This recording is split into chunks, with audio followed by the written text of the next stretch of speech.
First of all, I want to start by advising landlords in Nigeria to always try and prepare tenancy agreements and make sure their tenants sign that tenancy agreement before they give up their properties, their houses for rent to a tenant. My name is Korede Olatigbe. I'm a legal practitioner in Nigeria. To legally evict a tenant in Nigeria, you have to first of all issue that tenant a notice to quit. Take note that this notice to quit must be formal. It should not be made orally. Most landlords make that mistake of just telling tenants orally that leave my house.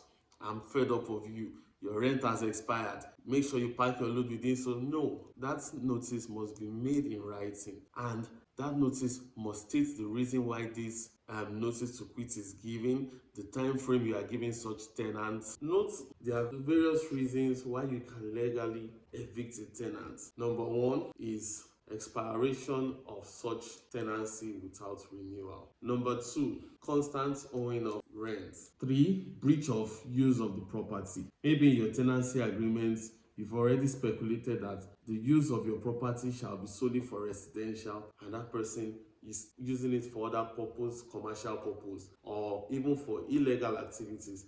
That is why we advise landlords to always prepare tenancy agreements, because in the tenancy agreement, you can duly speculate the terms of that tenancy, the rules, and various terms. Once that tenant signs and appends his signature on the agreement, every term in that agreement becomes binding to that tenant. Non-payment of rent is mostly the major cause of landlords wanting to evict their tenants in Nigeria. Like we stated above, you must issue a formal notice to quit. In most cases, when there is no tenancy agreement that will stipulate the amount of notice you should give, then you are now bound by law for a yearly tenant to give 6 months notice. However, if you've prepared in your tenancy agreement that the notice that will be given to a tenant should just be 2 months or even 1 month, if that tenant appends the signature and signs that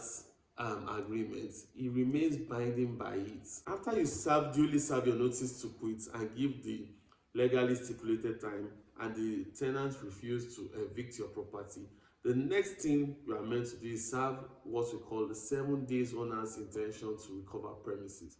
This notice will just give him 7 days to move out from your property, and if he still becomes a stubborn tenant and doesn't move on, you now have the right, the local standing, to go to a court of law and file a legal matter there, which judgment shall be given to you. Thank you so much. I hope this was very insightful to you and you were able to understand. You can send us a DM for more inquiries and for more explanation.